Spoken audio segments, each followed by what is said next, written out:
नमस्कार दोस्तों, आप सभी का स्वागत है मेरे चैनल में। तो जैसा कि आपको पता होगा कि इंटेलिजेंस ब्यूरो में एक वैकेंसी आई है असिस्टेंट सेंट्रल इंटेलिजेंस ऑफिसर की, जो कि ग्रेड 2 की एक वैकेंसी है। तो इसके रिलेटेड आज नोटिफिकेशन आया है और उसके बारे में अभी हम लोग देखेंगे कि क्या क्या डिटेल्स हैं और क्या क्या इसमें एलिजिबिलिटी क्राइटेरिया है और किस प्रकार से आपका पेपर होने वाला है। ये सब आज हम लोग जानेंगे। तो जैसा कि आप देख सकते हैं, आपके सामने ये नोटिफिकेशन खुला हुआ है। तो इसमें अभी मैं आपको एक एक करके इसकी डिटेल्स बताता हूँ। तो सबसे पहले अभी आप देख सकते हैं, intelligence bureau ministry of home affairs के अंडर ये आता है। गवर्नमेंट ऑफ इंडिया का ही डिपार्टमेंट है। Assistant central intelligence officer grade 2 technical exam 2023। उसके बाद यहाँ पे आप लोग देख सकते हैं, computer science and information technology की 79 वैकेंसीज़ हैं और इलेक्ट्रॉनिक्स और कम्युनिकेशन की 147। और क्लासिफिकेशन में अगर अपन देखें तो general central service group C, non gazetted और नॉन मिनिस्ट्रियल पोस्ट है। पे स्केल अगर मैं इसकी बात करूं तो ये है लेवल 7 का। तो दोस्तों आप देख सकते हैं कि सैलरी कितनी अच्छी होने वाली है। यहाँ पे क्या आप खुद देख लीजिए, लेवल 7 का पे है और 44,900 से लेके 1,42,400 तक का आपका पे मैट्रिक्स रहेगा। और इसमें अलाउंस भी अभी जुड़ेंगे। तो इस प्रकार से आपकी तनख्वाह होने वाली है। अब इसमें नोट के लिए देखिए कुछ पॉइंट्स दिए हुए हैं। On initial appointment the following पे एंड अलाउंसेस इज़ एडमिसिबल।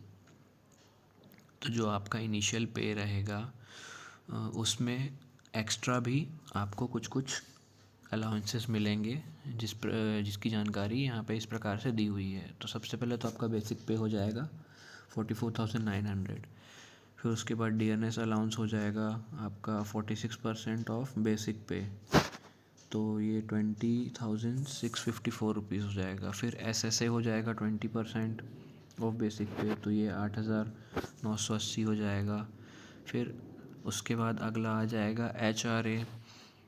इसमें आ जाएगा, इसमें रेंज होती है अलग अलग सिटी वाइज, 9 से लेके 27% तक का रहता है। एक्स वाई और जेड क्लास सिटीज़ में, एक्स क्लास सिटीज़ में होता है आपका 27%, वाई क्लास में होता है 18% और जेड क्लास में होता है 9%। वो आपको अपने पोस्टिंग के टाइम में पता चल जाएगा। उसके बाद है अगला, ट्रांसपोर्ट अलाउंस भी होता है। हायर टीपीटीए सिटीज़, हायर जो लेवल की सिटीज़ होती हैं उनमें होता है 3600 प्लस डीए ऑन 3600, और अदर प्लेस में होता है 1800 प्लस डीए ऑन 1800। उसके बाद अगला पॉइंट है गवर्नमेंट कंट्रीब्यूशन टुवर्ड्स एनपीएस 14% होता है। तो ये गवर्नमेंट की तरफ से जो कंट्रीब्यूशन होता है, जो नेशनल पेंशन स्कीम है, वो 14% का होता है और उसमें भी 6,286 रुपीज़ इंक्लूड होते हैं। उसके बाद है in additional to above admissible facilities और अलाउंसेस, मतलब ऊपर दी गई जो भी फैसिलिटीज़ और अलाउंस है उसके साथ साथ और भी कुछ हैं आपको अलाउंस जो प्रोवाइड कराती है गवर्नमेंट। उसमें से पहला है cash compensation in lieu of duty performed on holidays subject to a ceiling of 30 days. इसका मतलब ये है कि अगर आपने छुट्टियों में भी काम किया है तो जैसे ही आपकी 30 डेज़ की जो ड्यूटी हो जाएगी तो उसके लिए भी आपको कुछ पे किया जाएगा। उसके बाद दूसरा पॉइंट है एनुअल इंक्रीमेंट। तो आप देख सकते हैं कि एनुअल इंक्रीमेंट भी आपका होता ही है हर गवर्नमेंट जॉब में, और इवन प्राइवेट में भी होता है, पर यहाँ पे भी आपका अच्छा खासा एक इंक्रीमेंट लग जाएगा। और फिर तीसरा है medical facilities for self and dependent family members. इसका मतलब है कि आपके लिए जो भी मेडिकल फैसिलिटीज़ होंगी उसका पूरा खर्चा गवर्नमेंट करेगी, और साथ ही साथ आपके परिवार के लिए भी ये फैसिलिटी प्रोवाइड करती है गवर्नमेंट और ये department. LTC facilities for self and dependent family members, LTC की फैसिलिटी भी आपको मिलती है, लीव ट्रैवल कंसेशन जिसको बोला जाता है, आपके लिए भी और आपके परिवार के लिए भी। और आपके बच्चों की जो एजुकेशन है उसके लिए भी आपको अलाउंस मिलेगा, जो कि अगला पॉइंट में है। और उसके बाद है कि government accommodation as per entitlement subject to availability. तो गवर्नमेंट का एकोमोडेशन जो भी रहेगा, मतलब आपको कहीं आना जाना, और उस हिसाब से जो गवर्नमेंट आपको प्रोवाइड करेगी, काम जैसा काम पड़ेगा उस हिसाब से। उसके बाद आप लोग देखें तो वैकेंसीज़ देख लेते हैं। ACIO इस पोस्ट का शॉर्ट फॉर्म है, ग्रेड 2 की पोस्ट है जैसा मैंने आपको बताया। Computer science and information technology में UR कैटेगरी में 32 पोस्ट हैं, EWS कैटेगरी में 8 पोस्ट हैं, OBC कैटेगरी में 25 पोस्ट हैं, SC कैटेगरी में 11 पोस्ट हैं, ST कैटेगरी में 3 पोस्ट हैं, टोटल 79 पोस्ट हैं।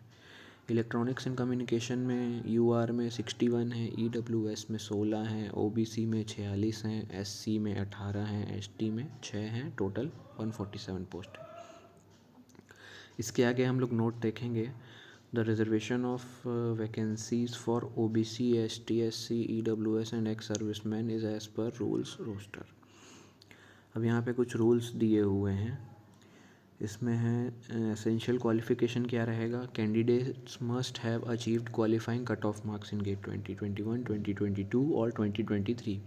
यानी कि आपका जो गेट 2021, 2022 और 2023 है, इसमें से आपका कट ऑफ मार्क्स क्वालिफाई होना चाहिए, जो कि किस ब्रांच से रहेगा, इलेक्ट्रॉनिक्स एंड कम्युनिकेशन या फिर computer science and information technology, जिसके गेट कोड यहाँ पे दिए हुए हैं। EC हो जाएगा अपना इलेक्ट्रॉनिक्स एंड कम्युनिकेशन के लिए, और CS हो जाएगा computer science and information technology के लिए। इसके बाद अगला पॉइंट लिखा हुआ है कि BE और BTech in the field of electronics और इलेक्ट्रॉनिक्स एंड टेलीकम्युनिकेशन और इलेक्ट्रॉनिक्स एंड कम्युनिकेशन और इलेक्ट्रिकल एंड इलेक्ट्रॉनिक्स और इंफॉर्मेशन टेक्नोलॉजी और कंप्यूटर साइंस और कंप्यूटर इंजीनियरिंग और computer science and engineering from a government recognized university, college और institute. तो जैसा कि आपने देखा, ये सारी ब्रांच एलिजिबल हैं BE BTech वाली, जिन्होंने किसी भी गवर्नमेंट रिकॉग्नाइज्ड यूनिवर्सिटी, कॉलेज या इंस्टीट्यूट से अपनी BE या BTech कंप्लीट की है। दूसरा इसमें पॉइंट है masters degree in science with electronics और फिज़िक्स विथ इलेक्ट्रॉनिक्स और इलेक्ट्रॉनिक्स एंड कम्युनिकेशन और कंप्यूटर साइंस और master degree in computer applications from a government recognized university, college और इंस्टीट्यूट। सेकंड पॉइंट में भी ये है कि अगर आपने मास्टर डिग्री इन सभी सब्जेक्ट्स में से की है तो आप एलिजिबल हैं। अब दोस्तों, एज लिमिट की बात अगर हम करें तो एज लिमिट यहाँ पे दी गई है 18 से 27 साल, और ये आपकी काउंट होने वाली है 12 जनवरी 2024 से, जो कि इस फॉर्म को भरने की लास्ट डेट है। तो अगर आप इस तारीख तक 18 से लेकर 27 साल के बीच हैं तो आप इस एग्ज़ाम के फॉर्म भरने के लिए एलिजिबल हैं। सर्विस लाइबिलिटी अगला पॉइंट दिया हुआ है। The post involves all India service liability, therefore the candidates willing to serve anywhere in India only need to apply. मतलब इसमें ये बताया गया है कि आपके जो जॉब रहने वाली है, पोस्टिंग, वो ऑल ओवर इंडिया कहीं पे भी रहने वाली है। तो ऐसे कैंडिडेट्स जो कि ऑल इंडिया कहीं पे भी जॉब करने में कंफर्टेबल हों, वही फॉर्म भरें। उसके बाद अगला पॉइंट है the above mention post is not identified suitable for any category of person with disabilities PWD। Okay, तो इसमें ये जो वैकेंसी निकली हुई है, इसमें आपके लिए कोई फ़िज़िकली हैंडीकैप्ड और पर्सन विद डिसेबिलिटीज़ के लिए कोई पोस्ट नहीं निकली है, तो उन लोगों को अप्लाई नहीं करना है। उन लोगों के लिए दूसरी वैकेंसीज़ भी रहती हैं जिनके बारे में मैं आपको बताऊंगा, तो आप चैनल से जुड़े रहिएगा। उसके बाद अब देखना है अपन को कि ये स्कीम ऑफ एग्ज़ामिनेशन क्या होगा इसका। तो इसमें पहला पॉइंट है candidates 10 times the number of vacancies to be shortlisted on the basis of GATE scorecard। मतलब जितनी भी वैकेंसी हैं उसके 10 times जो रहने वाले हैं कैंडिडेट्स, वो इसके लिए आप मतलब चुने जाएंगे, बोलना चाहिए कि जो 10 टाइम्स रहते हैं, जैसे कि फॉर एग्ज़ाम्पल 100 वैकेंसीज़ हैं तो 1000 लोग चुने जाएंगे, शॉर्ट लिस्ट होंगे।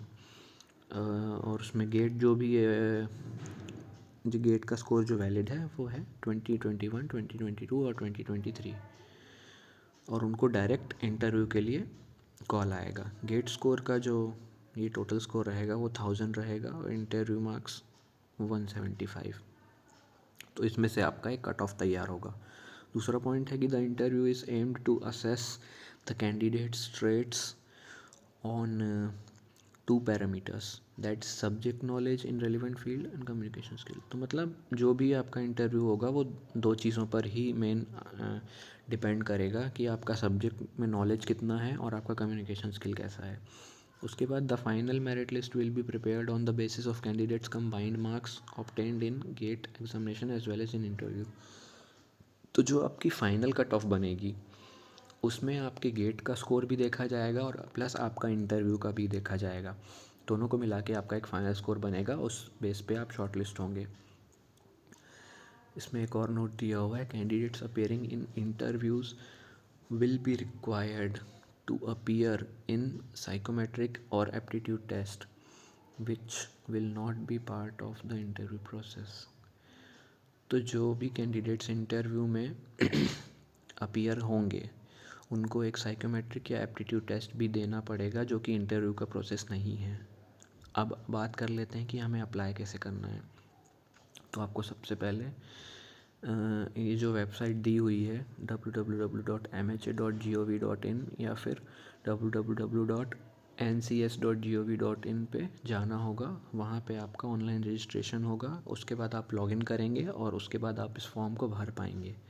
Applications will not be accepted through any other mode, किसी और तरीके से एप्लीकेशन एक्सेप्ट नहीं होगा। उसके बाद दिया हुआ अगला, the application portal will be operational from 23 December to 12 January till 12 AM बोल सकते हैं। तो इसकी जो फॉर्म डेट है वो 23 दिसंबर से चालू होने वाली है और जो कि 12 जनवरी तक चलेगी। Okay, 2024। Registration, examination fee and payment. Okay, registration done prior to 23/12/23 and after 12/1/24 will not be accepted। मतलब ये इस डेट के बीच में ही आपको करना है, उसके पहले या बाद ऑब्वियसली नहीं एक्सेप्ट होगा। Examination fee and payment, it is in 2 components, examination fee 100 rupees and recruitment processing charge 100 rupees which is required to be paid as under। Okay, तो ये टोटल 200 रुपीज़ आपकी फ़ीस रहने वाली है। उसमें भी कैटेगरी वाइज आपका कुछ दिया हुआ है कि all candidates recruitment processing charge सबको देना है, यानी कि जो ये 100 रुपये हैं वो सबको देने ही हैं। और male candidates of general EWS and OBC categories, इन लोगों को एग्ज़ामिनेशन फ़ीस भी देनी पड़ेगी। और इनके अलावा जो भी हैं, यानी फ़ीमेल कैटेगरी की जो भी हैं और ST SC और ये बाकी जो भी कैटेगरी है, इनको एग्ज़ामिनेशन फ़ी नहीं देनी पड़ेगी, सिर्फ रिक्रूटमेंट प्रोसेसिंग चार्ज लगेगा, यानी कि सिर्फ 100 रुपये लगेंगे और बाकी लोगों को 200 रुपये। उसके बाद एक लास्ट नोट दिया हुआ है, banking charges if applicable will be borne by the candidate. मतलब बैंकिंग चार्ज अगर अदर कुछ होंगे तो वो भी आपको लगेंगे, वो एज़ पर आपका बैंक डिपेंड करता है। उसके बाद यहाँ पे 2 पॉइंट्स दिए हुए हैं, all SC ST candidates, female candidates and ex serviceman are exempted from payment of examination fee. जैसे मैंने कि अभी आपको बताया, ex serviceman who have already secured employment in civil side under central government in group C post on regular basis after availing benefits of reservation given to them are required to pay the examination fees, that is 100 rupees, also along with recruitment processing charges of ₹100। तो ये जैसा कि मैंने आपको बताया कि जो भी एक्स सर्विसमैन हैं जो ऑलरेडी अभी एम्प्लॉयमेंट हैं under the central government job group C की पोस्ट पे जो अभी कार्यरत हैं और वो भी रेगुलर बेसिस पे, उन लोग भी रिज़र्वेशन का बेनिफिट उठा सकते हैं, लेकिन उनको भी पे करना पड़ेगा। 100 रुपये आपके एग्ज़ामिनेशन फ़ी और 100 रुपये आपके रिक्रूटमेंट प्रोसेसिंग चार्जेस। उसके बाद दूसरा पॉइंट है the application form is integrated with the payment gateway and payment can be made through debit cards. और जो भी आपका पेमेंट होगा वो डेबिट कार्ड के थ्रू इन लोग एक्सेप्ट करेंगे, और रुपए, वीज़ा, मास्टर कार्ड या मैस्ट्रो जो भी होगा, credit card, internet banking, UPI, SBI, चालान एक्सेट्रा, आप इन सभी माध्यमों से पेमेंट कर सकते हैं। और उसके ऊपर जो भी बैंकिंग चार्जेस होंगे वो आपको बता दिए जाएंगे। Banking charges if applicable will be borne by the candidates, जैसा कि मैंने कहा। उसके बाद अगला पॉइंट दिया हुआ है payment through SBI challan generated on the last day of closure of online application forms can be submitted in the bank till 16/1/2024 during bank hours only. जो भी एसबीआई जनरेटेड चालान होगा उसका जो लास्ट डेट है वो 16 जनवरी रखा गया है, यानी कि सिर्फ फ़ी पेमेंट के लिए जो भी एसबीआई चालान के थ्रू होगा सिर्फ उनका, और आपको फॉर्म तो 12 तारीख के पहले ही भरना है। उसके बाद अगला पॉइंट है fee once paid shall not be refunded under any circumstances. इसका मतलब ये है कि आपने एक बार फ़ी पेमेंट कर दिया तो वो किसी भी स्थिति में वापस नहीं होगा, चाहे आपने कुछ फॉर्म में गलती कर दी हो या किसी वजह से आपका फॉर्म कैंसिल हो जाता है, आप एग्ज़ाम नहीं दे पाते हैं, तो आपकी जो भी फ़ीस रहेगी वो वापस नहीं होगी। उसके बाद अगला पॉइंट है for all other information in detail such as eligibility criteria, reservation, benefits and relaxation, selection of candidates, scheme of examination, resolution of tie cases, how to apply, submission of online application, mode of payment and other instructions, the candidates are advised to refer to our detailed advertisement available on the website MHA of MHA, www.mha.gov.in। तो जो भी other informations हैं, हालांकि मुझे जितनी पता थी मैंने आपके सामने सारी बता दी हैं, उसके बाद भी किसी को कोई डाउट होता है तो आप इस वेबसाइट पे जाके चेक कर सकते हैं। क्लोजिंग डेट इसकी है 12 जनवरी 2024, जैसा कि मैंने बताया, रात 12 बजे तक। उसके बाद एक वार्निंग दी हुई है, इसमें लिखा है इन्होंने कि it has been notice that some unscrupulous elements are fraudulently inviting applications for various post in the Intelligence Bureau. Such elements are also alluring the aspirants appearing various written examinations conducted by IB for providing assistance during the examination, and are even issuing fake appointment letters to some of the candidates. The prospective candidates or job aspirants are therefore cautioned not to fall prey to the designs of such unscrupulous elements who are trying to dupe the unsuspecting aspirants और candidates for their personal gain. यानी कि ये कह रहे हैं कि कुछ ऐसे फ्रॉड लोग भी जो हैं जो कि फ़ेक एडवर्टाइजमेंट निकाल के और फेक ऑफ़र लेटर दे के आपसे शायद कुछ पैसे की भी मांग कर सकते हैं, बट आपको उन पे भरोसा नहीं करना है। इसलिए आपको ये एडवाइस दी जाती है कि आप इस वेबसाइट के थ्रू ही नोटिफिकेशन को देखें और इस पे ही पेमेंट करें।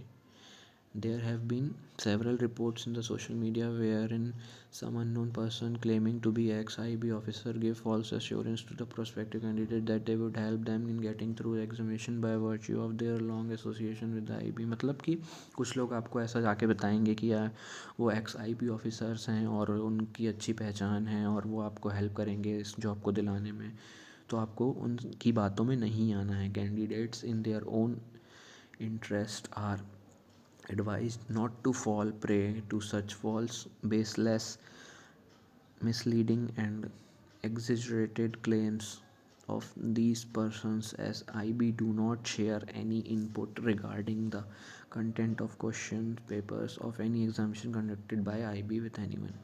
यानी कि आपको इन ऐसे किसी भी इंसान की बात में नहीं आना है जो आपको इस प्रकार से अट्रैक्ट करने की कोशिश करे कि वो आपकी जॉब लगवा सकता है, या फिर उसको पता है कि क्वेश्चंस क्या आने वाले हैं। तो इन्होंने खुद ही ये मेंशन किया है कि इन लोग आईबी वाले किसी को भी क्वेश्चन या फिर कुछ भी किसी भी प्रकार की कॉन्फिडेंशियल इन्फॉर्मेशन शेयर नहीं करते हैं, तो आपको इस मामले में सावधान रहना है। तो दोस्तों ये था इंटेलिजेंस ब्यूरो का जो नोटिफिकेशन जो कि assistant central intelligence officer grade 2 के बारे में आया हुआ है। तो इससे रिलेटेड और कोई भी आपको इन्फॉर्मेशन अगर नहीं समझ में आई हो या फिर किसी भी चीज़ में डाउट हो तो आप कमेंट सेक्शन में ज़रूर बोलिएगा। और ये मेरा फर्स्ट वीडियो है इस चैनल पे, तो आपको कुछ कुछ गलतियाँ अगर दिखी होंगी तो उसे माफ़ करिएगा, और आप भी कुछ कुछ सजेस्ट करिएगा जिससे मैं और इम्प्रूव कर सकूं। और सपोर्ट करने के लिए लाइक और सब्सक्राइब कर दीजिएगा, और अपने दोस्तों को भी ये वीडियो शेयर करिए ताकि उन्हें भी इस वैकेंसी के बारे में पता चल पाए। तब तक वंदे मातरम, जय हिंद।